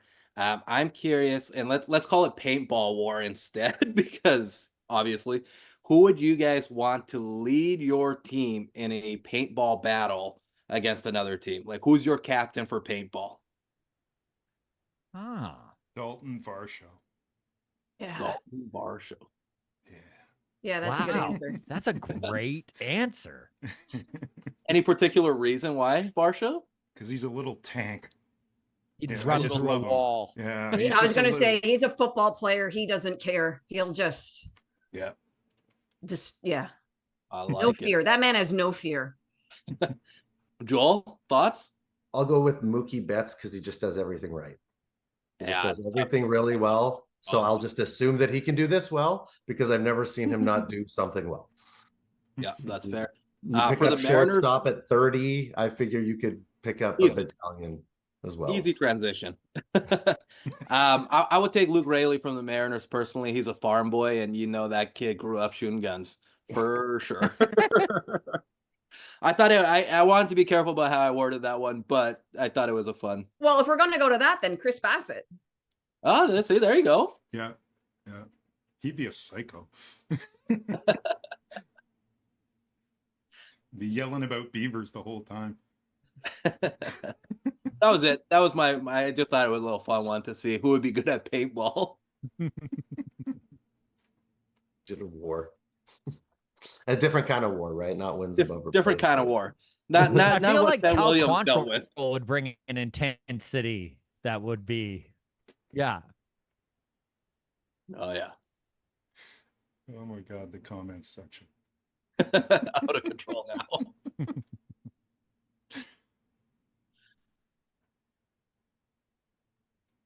All right. Did everyone get my apologies, my internet I think is coming in and out here, but Oh, I think you're good. did everyone get their answers in there? You're good. Good. Okay. All right. Well, my answer was Cal Quantrill, so if it was missed, I feel strongly he would lead everyone into war really nicely. The Canadian. All right. Great. Let's go to you, Johnny. What do you got for us? What are we chatting around the horn here? I had a really light one. So I was just wondering what everybody thinks of the fireworks graphics overlays when players hit home runs. When I've been kind of cringing when I see those personally. I was just wondering what you guys thought. I was like, these are like 2000s level visual effects going on here. Yeah, I tweeted about them, about how absolutely absurd they were. Like, we're not children. I mean, I know children are watching the game, but we're not children, right? Like, we don't need these stupid graphics as if fireworks are going off in the stadium and one actually says home run. Home run. Right? Like, it's very very juvenile looking, very, as you said, like it's not even well done. Very, very cringeworthy. Very cringeworthy. It reminds me of the Fox glowing puck days. I don't know if you remember that. I do. Yeah. Oh, Bad PTSD. they get to put banners up whenever they want to now. They get to put up these little fun banners, and it feels like it's professional wrestling. It doesn't feel like it's baseball. I remember something that the Mariners had done where they were trying to get their fans involved, and they like pretended that their Jumbotron had rebooted, and they're like it went down, and like a computer desktop screen appeared, and they clicked on like Rally Tune. Yeah, Rally Tunes. If like something happens really bad, click on this, and they clicked on it, and it's like, we need you to get loud. It was like, but it was all like cleverly integrated. It wasn't the computer going down. It was just this fun little thing they had to integrate. Like that, I'm all for that, right? That's like next level stuff. This is just feels like a kid's PowerPoint presentation is being shown to you, and it's just. And of all the things you could overlay, like whether like you could overlay StatCast data, or you could overlay anything that might make it just a little bit more interesting or informative, and instead you go with the ridiculous faux fireworks. Yeah. The pixely ones too. Yeah. Going to chat, Deb B figuring it out says awful graphics, cringe. Michael Borland says they're bad, but I'm really just there to watch the game. Graphics are things I don't pay attention to. Michelle Marie Beer says, ugh, the glowing puck was horrible. And New Brunswick, Canada guy says, no smoking stadium from holograms. Little victories, I guess, there, right? So I'm not watching for those graphics either, but for a media company, you could do better. Agreed. Agreed. Do better. Same thing goes for the team on the field. I'm really Well- curious who it's for. Like, I would love to hear the people that are like, I live for when the pretend fireworks go off when something happens in the baseball game. I don't even want to watch without it. These are the people that I want to hear from, you know? So They're the same people doing the wave. they're the same people Oh, doing the wave. I Love do it. the wave. And Scott does too, to be honest. I do not do the wave. I sit there in quiet disdain. All right. This is episode 310 of Long Toss. Thank you so much to everyone following along. Hit that like button and subscribe. We really appreciate it. We are going around the horn for our topics. Our good friend of the show, Hey Kami on TikTok, Joel LaFlamme, would love to hear what you got us talking about tonight. I guess my topic would be that since we've not only put so much money into the team, like record amounts of money spent on payroll to build kind of this team over the last 4 or 5 years, but also insane amounts of money put into rebuilding the stadium renovations, and the minor league complexes that we've put to be supposedly top of the line throughout all of baseball and be a factor when it comes to getting free agents, and it's this big selling factor. I want to talk about the training facility, because if you look at what it's supposed to do, we've got Nate Pearson, we've got Alec Manoah, and now we've got Ricky Tiedemann. And these players cannot stay healthy. These are pitchers. This facility is built so that we are pumping out young pitching prospects. We spent all this money on this facility, and what is it doing? My opinion on it is that it pushes towards all of the things that lead towards the fact that these guys are endlessly injured. I think that the slow motion cameras and all of the technology that is meant to take pitching to the next level is not doing that. In fact, it's doing the exact opposite, and it's running these human beings. I'm going to compare them to a car. Okay. You can take a car. I'm going to use Daytona. I'm going to use NASCAR, probably a terrible analogy, but they ran those things 220 miles an hour around Daytona in the 80s. They realized that that's suicidal if you go into a corner. Okay. You lose people die. So they put in restrictor plates. They slow these cars down to about 195 miles an hour, and it's safer, and you get a different kind of racing. What we have right now in Major League Baseball is cars that are redlining and blowing up, okay? Because we are trying to max out performance when it comes to pitching. I don't think that this training facility and all the money that we have spent on it is doing anything to make pitchers. It's teaching them how to throw and not how to pitch. And I don't see the we've been promised that this thing is going to make players better, and I haven't seen it. I haven't seen it anyway. Johnny, do you want to start us off? What are your thoughts on the training facility and the way that they are being used by this Toronto Blue Jays organization? I think they're monitoring the wrong things. I get the sense that these facilities are not doing a very good job at monitoring biomechanical stress, which is the most important thing, I would think. Nolan Ryan, and I forget which documentary it is, but he was talking about having the stress on his shoulder and elbow being measured in the 80s. So it's not like it's impossible. It can be done. Back then, it was like quite an apparatus to like follow his arm. They didn't have like this, stereo imaging, whatever that could be used, like basically x-ray your arm while you're throwing. I'm sure that's possible now. Goodness knows they've got enough money, but it seems like these facilities are ignoring that or not paying enough attention to, and purely monitoring maximizing output. So it's like, we want to make your arm throw as hard as it possibly can, but we're not going to watch what's happening to your elbow and your shoulder while you're doing it.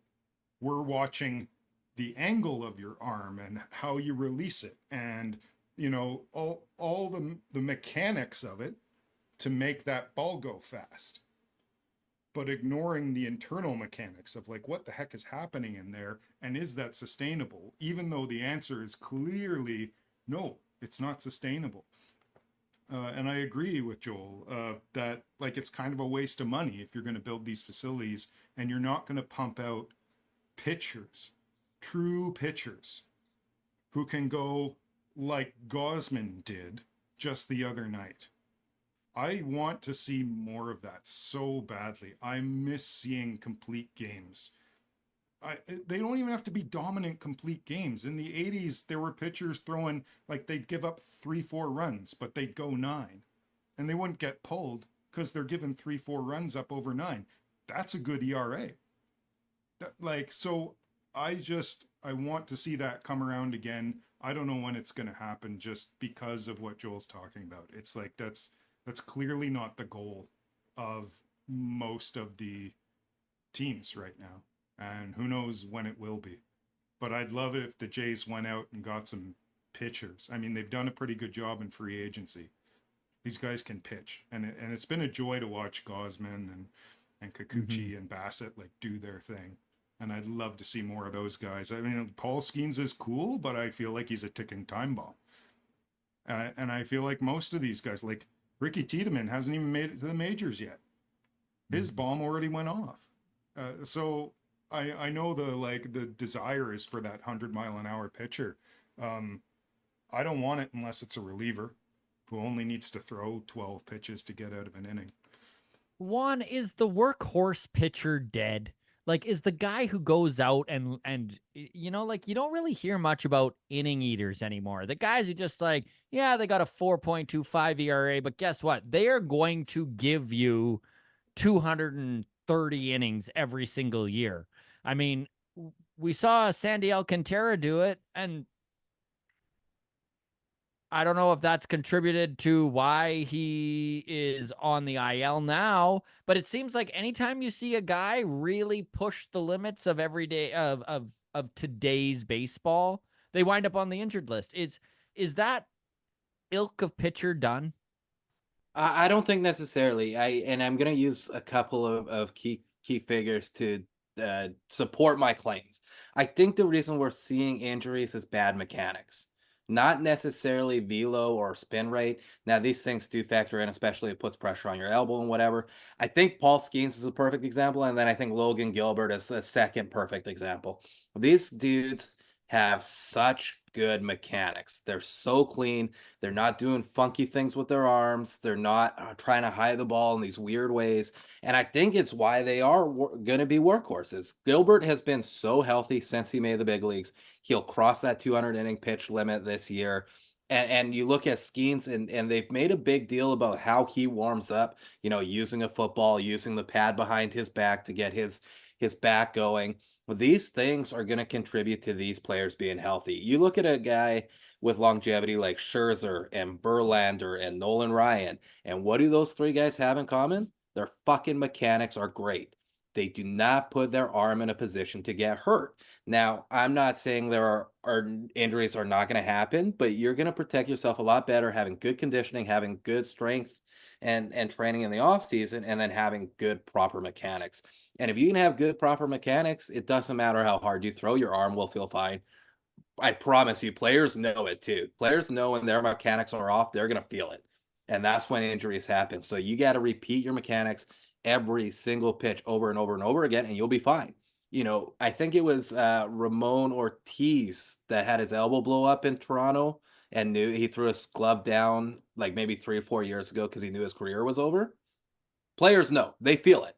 They feel when the mechanics are off, and it hurts when the mechanics are off. You repeat those mechanics, you'll be fine. Jen, the facilities that this Toronto Blue Jays front office has poured hundreds of millions of dollars into and does get a lot of attention. Okay. Like players do tout that this is one of the premier facilities in baseball. What is your opinion on where pitching is at in general? If these facilities, like Johnny kind of said, aren't being used maybe properly?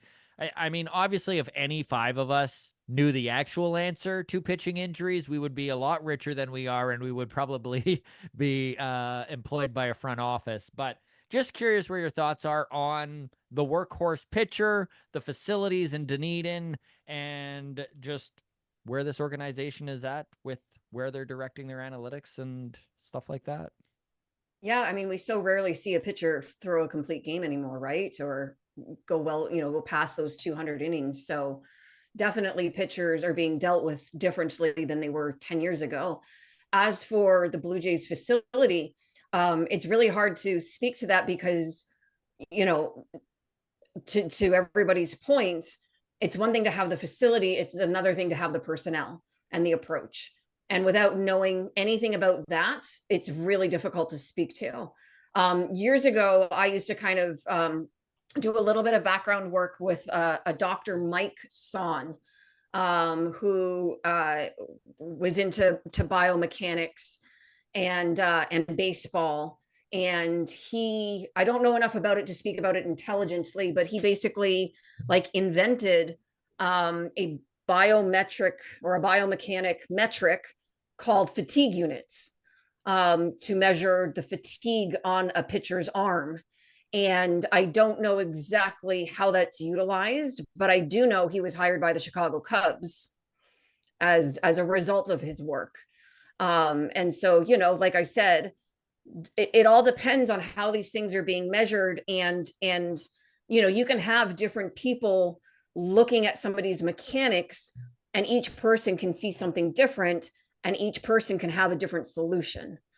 Right. So it's about having the right people. And I don't know if the Jays do. It doesn't seem like they do when we pile up these three very significant pitcher injuries that have happened relatively recently. But how do we know? I don't know. It's true. And I mean, not to pile on them here, but I mean, Adam Macko is another guy who, highly touted lefty, was doing really well in AA, was sure to get the call up to AAA, and inflammation in his elbow shut down. Jordan Romano just went through season-ending surgery on his arm. I mean, there's more than just Ricky and Alec. Like that's the thing here, right? So it does make you question this facility and the way it's being used. Well, and I was really rough on Manoah last year and into this year, and I don't know. I have no idea whether or not he was injured last year because I did not perform any evaluations, right? But evaluations suggested there was no damage. And then this year there is damage. Was something missed? Right? Like you have to ask some of these questions, right? That might have been why he wanted a second opinion. Because remember last year he was like, I want to go to somebody. I think, and people were kind of razzing him about that, like, oh, team doctor's not good enough for you. And it's like, maybe they aren't. Right. Like we do now have to be asking those questions. Absolutely. We had a scenario with Nate Pearson where he was comfortably throwing 101, aspiring to throw 110. Like that was a thing. Aspiring to throw the ball 110 miles an hour. We're in a state of baseball where whiff rate is what's paid for. Whiff rate. You only need one swing and miss to get a strikeout. The first strike can be a foul ball. The second can be a foul ball. These can lead to weakly hit balls. We don't pursue weakly hit balls. We pursue whiff rate. Whiff rate is the thing that's going to get you paid at the end of the day. You need one swing and a miss when you get two strikes. You don't need three. We throw as if we need three whiffs in an at bat nowadays. And that's just one of a million things that leads to 45-50% Tommy John rates. One guy in the Hall of Fame with Tommy John that isn't a hitter, right? Like it's a scary time. And the millions and millions and millions that we put towards technology, like I said, I fear it's just creating more throwers and not pitchers. Well, it's like when we talked to Eric Gagne, right? It was one thing he said was that pitchers, he's like, I'll take 2 foul balls right off the top. He's like, I'm not even after a whiff in the first 2 pitches. So we need more Greg Maddixes. Yeah, more Greg Maddixes. Paint those corners. So going to the chat, great news if you're a Danny Jansen fan. He did single in his first at bat as a Red Sox. 8 pitches, so he took him, saw some pitches, did what he did. Good to see the kid get his first hit with the Red Sox and I wish him all the best. I know Jays fans do. I really respect Danny, all the time that he's given to the podcast too. Came on a couple times, so really good to see Danny get that that first hit off of his plate. All right, we are down to it. We're in the last 8 minutes here of the show. Jen, do you have a topic for us? Yeah, it's more just, I think, a little bit of a reflection point, I think, that I want to make, that I've been thinking about the last couple of days. You know, I don't know where everybody necessarily stands, and this isn't the question about, you know, John Schneider's job moving forward, right? And I think that there's you know, the fan base is very much split on that, and I don't know that he is the right person moving forward, but I also don't necessarily believe he isn't the right person moving forward. What I want to say is that the amount, as much as I would have liked a little bit more emotion out of him, let's say back in the months of May, when the team might have still had a chance, like let's, you know, he's handled all of this with such professionalism and, you know, without throwing a single person under the bus. And he has to go out there. He does a pregame meeting with media, right? An informal pregame meeting. And then he does that post-game formal meeting. And the questions that he takes night after night after night after night, you know, I think in a lot of ways, you know, with it, especially now with it being a lost season and there is no point in going on a rant, and you've got these young guys now, right? And you now need to, you know, give space for them to be able to grow. I just got to say, I think he's handled this extremely well. And I don't know what, you know, Bassett's comments the other day were the only ones that really have come out from a player. The whole, you know, nobody here has clean hands and stuff like that. Mm-hmm. That's the most negative thing we've heard out of the clubhouse. And it's just something I was thinking about the other day while I was driving. I don't know why. Is the level of profession. I think, you know what it was? It was listening to him talk about Danny Jansen. I thought the same thing. I honestly thought the same thing, because he really did come across like he was being blindsided a little bit. I'm not saying John Schneider didn't know Jansen was traded, but John Schneider maybe hadn't expected to need to talk about it right there in that press conference. And he did such a good job of not being frustrated or angry with the press, and also not throwing anyone under the bus, like you said. And he came across as human, right? Mm-hmm. And he's always come across as human. And he humanized the trade, and he humanized Jansen and the whole process. And because I've been rough on him, and a lot of people have been rough on him, I just thought, you know, really that needed to be said about the man. Going to the chat, Disa says, agreed. Another lesser man, might have clapped back numerous times. Respect to him for his composure. Mish says, I agree with Jen. Chuck Taylor says, Jen saying same thing, I think. Joel, going to you here, buddy. Where are you at with John Schneider? Obviously, he is not in a very easy position right now, as they are in full sell mode, and he's kind of got to try and keep that clubhouse somewhat together. Where are you at on John Schneider? Do you think he's doing a good enough job that maybe he gets some consideration to come back, or do you think he is a dead man walking? It's a really tough scenario to be thrown into a situation where you're coming off of like a couple of rookie managers with young teams, and you're expecting to push into the playoffs. Playoffs are instantly your expectation. This isn't like, I'm going to start with an organization that's rebuilding, and I'm going to, like, he's been here this entire time. Don't get me wrong. He's been here this entire time with our minor league coming up internally through the organization.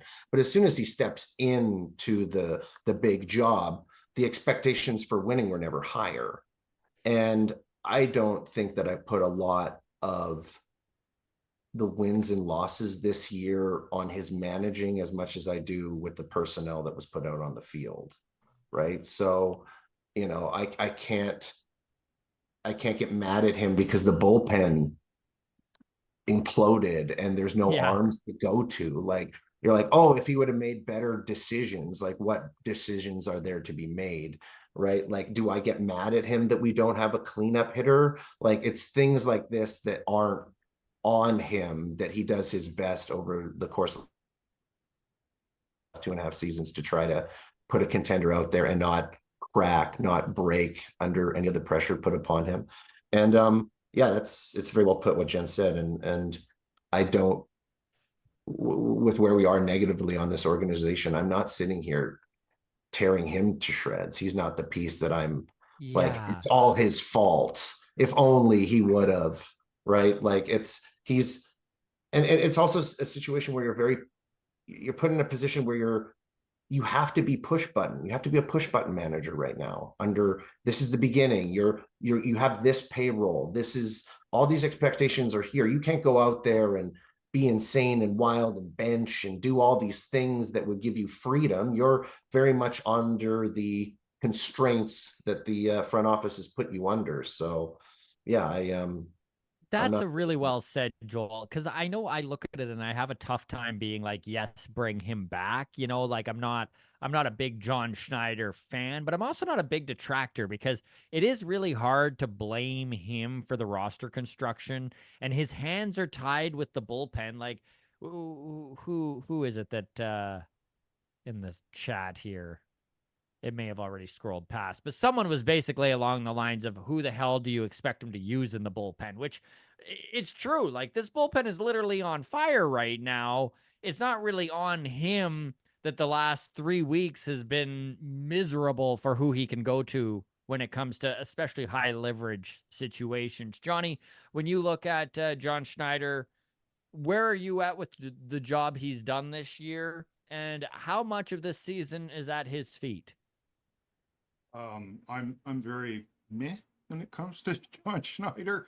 There are some lineups he put out that I didn't like. There have been lineups he's put out over the last 2 years that I've had a lot of questions about.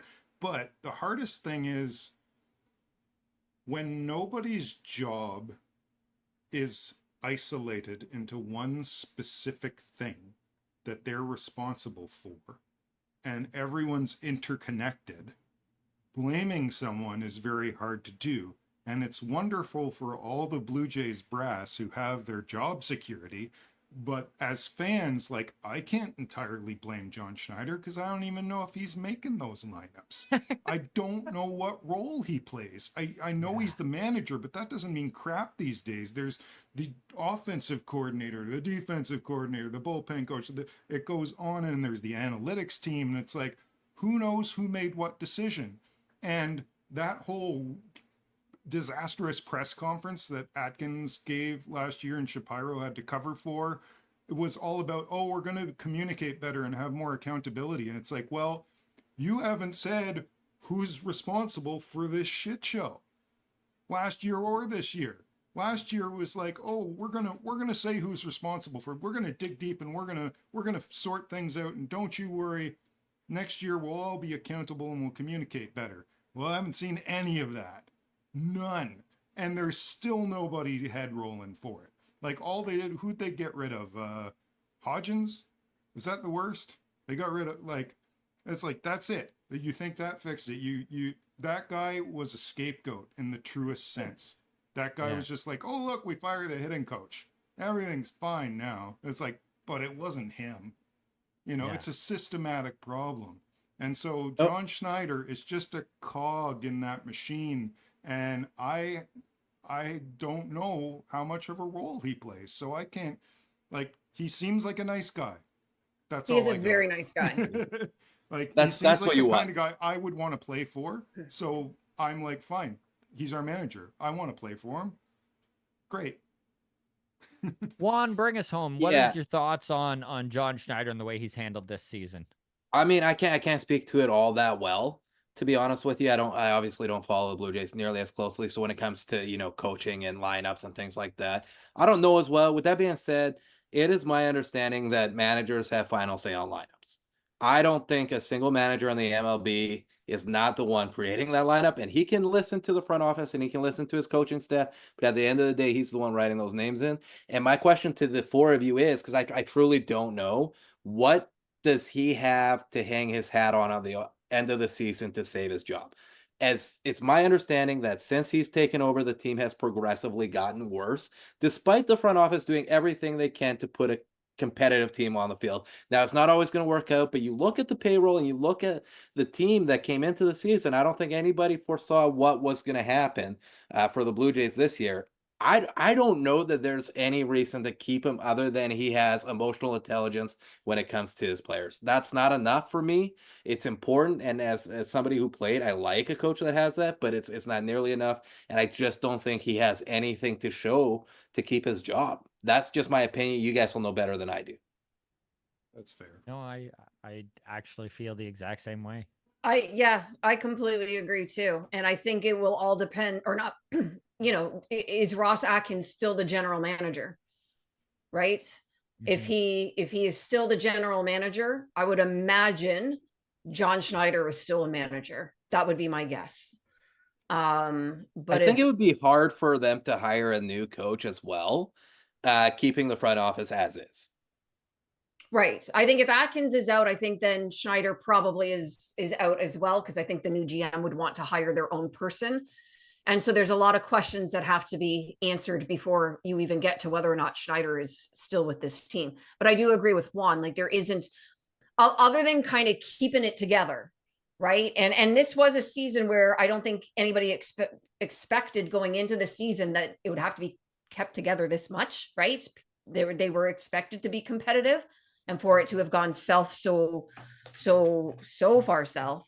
So other than being able to say that he managed to kind of keep it all together, and how much of that is on him, how much of that is actually guys in the clubhouse, who knows, right? But I lean towards cleaning house and starting fresh personally. But I don't think this disaster of a season can be dumped on his lap. The one thing I wanted to say on top of that was the fact that for the 2.5 years that he has been the manager of this team, when he came into his tenureship as the manager, our identity was an offense first team.